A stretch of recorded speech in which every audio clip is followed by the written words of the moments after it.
très heureux de pouvoir être présent à votre 3e édition. J'avais découvert la 2e et nous avions pu parler système de santé et en fait écologie. Donc je suis très heureux de vous saluer ce soir. Je fais un clin d'œil notamment à Benjamin et puis à François Braun que je vois mais que j'ai repéré.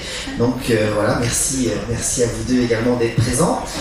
J'aime bien finalement ces soirées parce que ça permet de passer un certain nombre de messages que vous-même vous pouvez ensuite me faire remonter ou relayer en fonction globalement de notre système de santé. Donc merci Fabien quelque part de me permettre d'être en connexion avec vous. J'aime beaucoup votre organisation parce que c'est vraiment l'interdisciplinarité par excellence, hein. Vous avez des professionnels de santé, de l'industrie, des chercheurs, des associations, des représentants de patients qui permettent finalement de pouvoir échanger et de s'emparer d'un certain nombre de sujets. Le sujet de ce soir, donc naturellement, c'est le sport. Je salue tous les grands sportifs qui nous ont fait vibrer pour les Jeux Olympiques et Paralympiques. Je ne vais pas être trop long. Vous l'avez dit, Fabien l'a dit, je suis en séance au Sénat sur le pacte sur les déserts médicaux. Donc la séance reprend à 21h30. Donc je vais retourner au banc pour défendre les positions du gouvernement, mais je suis heureux d'être là à triple titre, naturellement en tant que ministre, pour vous dire un peu où nous en sommes au niveau de la santé, puisque ça reste la grande préoccupation de nos concitoyens.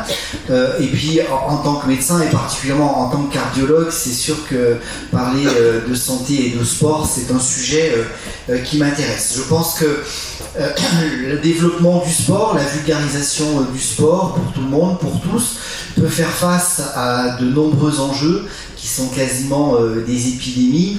J'arrive de la Réunion où j'étais mobilisé sur un autre sujet qui était celui du chikungunya, mais je me rendais compte quand même que 10% de la population de la Réunion est diabétique et que sur les populations particulièrement avec beaucoup de facteurs de risque comme la population réunionnaise, eh bien, nous avons 5 AVC par jour à la Réunion, à peu près autant d'infarctus, et on voit bien que derrière, naturellement, ça impacte naturellement la vie des gens, la mortalité, ça impacte la productivité des entreprises, ça impacte beaucoup de choses, la vie de famille et autres.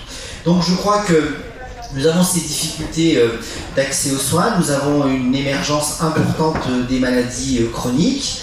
Je vous expliquerai quelques sujets que nous avons mis en place, et puis surtout nous avons un très sérieux retard à mettre en place sur le volet prévention.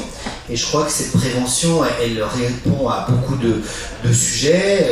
D'une façon générale, la cancérologie, avec un accès au dépistage qui pourrait largement s'améliorer, de voir si nous pouvons améliorer aussi les bornes de dépistage d'un certain nombre de cancers.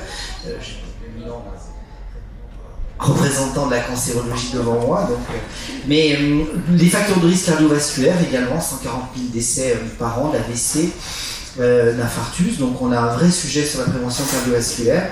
Et puis la santé mentale, c'est grande année santé mentale, mais on voit bien que là aussi, le sport, pourquoi je vous cite ces 3 pathologies, parce que globalement, sur le cardiovasculaire, il est loin, maintenant il est acté que la prévention primaire, secondaire et tertiaire a des impacts dans ce type de pathologie, naturellement, pour éradiquer les facteurs de risque et pour éviter les récidives, donc c'est fondamental, avec beaucoup d'initiatives qui ont été prises, notamment les dispositifs cœur sur ordonnance, hein, dont vous avez entendu parler, puis un certain nombre d'initiatives qui font suite à des articles 51 qui vont être vulgarisés pour pouvoir avoir des parcours coordonnés renforcés pour les patients. Alors là, pour l'instant, c'est sur 2 sujets. Ça sera sur l'obésité et ça sera sur les pathologies respiratoires. Donc ça sera, je l'espère, d'ici avant l'été.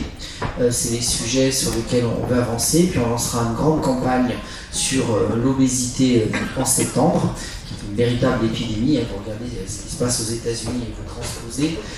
Il y aura tout un sujet sur notamment des expérimentations en cours suite à la remise du rapport avec Marie Barsac. Alors Marie, elle était tout à fait favorable de venir, et puis elle a eu un empêchement, mais nous travaillons beaucoup ensemble puisque nous a remis le rapport sur sport santé et la stratégie 2025-2030. Oui, c'est le 7 avril 2025 qu'on nous a remis ce rapport, donc par Dominique Delandre, avec notamment un certain nombre co-écritures, notamment le professeur Carré et autres. Et effectivement, nous souhaitons pouvoir favoriser cette pratique sportive au milieu naturellement professionnel, mais également au niveau scolaire, avec tout un sujet derrière qui est le sujet de la grande sédentarité de nos adolescents et du grand temps de présence devant les écrans, avec des impacts extrêmement importants. Alors des impacts sur les écrans naturellement de sédentarité. Donc je crois que par le sport, on peut naturellement bien agir sur beaucoup de choses. On connaît aussi le sport au niveau cancérologie pour le préconditionnement avant l'acte chirurgical ou avant un traitement lourd. Le sport en réadaptation secondaire, le sport naturellement, tout le monde le sait, quand on est sportif et qu'on n'a pas fait sa course, son jogging, on sent bien qu'on n'est pas tout à fait bien. Donc ce bain d'amphétamine, on comprend bien que c'est extrêmement important pour la santé mentale. Et puis sur le cardiovasculaire, entre les pathologies, les facteurs de risque, on voit bien les intérêts du sport. Alors tout ça, eh bien, ça se travaille, ça nécessite de mettre des parcours coordonnés, de former plus de professionnels de partout, d'avoir un meilleur accès aux soins. Alors je ne vais pas vous faire le pacte des aires médicales ce soir, mais vous l'avez compris, il faut absolument que nous puissions avoir des mesures relativement immédiates. C'est vraiment un cri extrêmement important dans les territoires, particulièrement relayé par les élus locaux. Il y a une énorme difficulté d'accès aux soins dans beaucoup de territoires. Donc avant qu'un certain nombre de mesures de bon sens qui sont formées plus de professionnels de santé, je le dis souvent, on forme globalement le même nombre de professionnels de santé qu'en 1970. Nous sommes 15 millions de Français en plus. Les pathologies chroniques, cardiovasculaires ont galopé, et puis le rapport au travail des professionnels de santé a complètement changé, puisque, pour prendre l'exemple des médecins généralistes, quand un part en retraite, il en faut 2,3. Donc on a aussi une grande dimension humaine dans tout ça, d'encourager notre jeunesse, mais elle est plutôt mobilisée pour s'engager dans des études de santé, mais de faire en sorte que le numérus, clausus, impertus puisse être supprimé pour définir les besoins de professionnels de santé en fonction du territoire, de permettre à tous nos étudiants qui sont partis en Roumanie, en Belgique, en Espagne, faire leurs études de santé, eh bien de revenir. Je pense que la 7e puissance mondiale qui s'apprête à présider le G7, je ne vois pas bien au G7 santé, expliquer que plus de 50% de professionnels de santé se forment à l'étranger.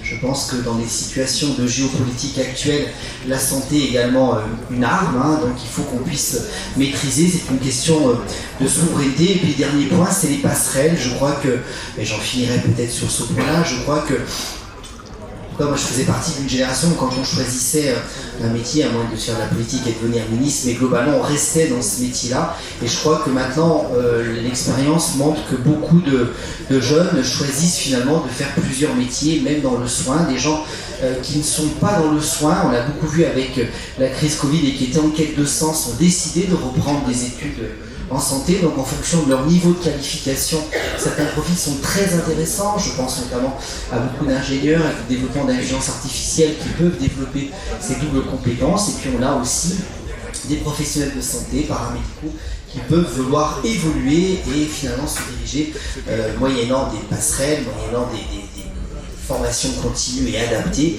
de pouvoir évoluer vers des fonctions médicales. Donc je crois que c'est toute cette mobilisation qui nous permettra de répondre à nos enjeux de lutte contre les maladies cardiovasculaires, de lutte contre finalement meilleure santé mentale, contre le cancer par le sport, favoriser la pratique sportive, l'instiller dans nos écoles, réarmer notre médecine scolaire sur ces conseils, et puis de pouvoir avoir à un moment des parcours coordonnés qui prendront en charge sur ces formes de sport sur ordonnance, sur toutes ces activités sportives, avec notamment les APA, les activités physiques adaptées par un certain nombre de professionnels de santé. Donc il faut former pour qu'on corresponde mieux aux besoins de la société en termes sportifs. Alors, c'est un petit peu loin du discours qui m'avait été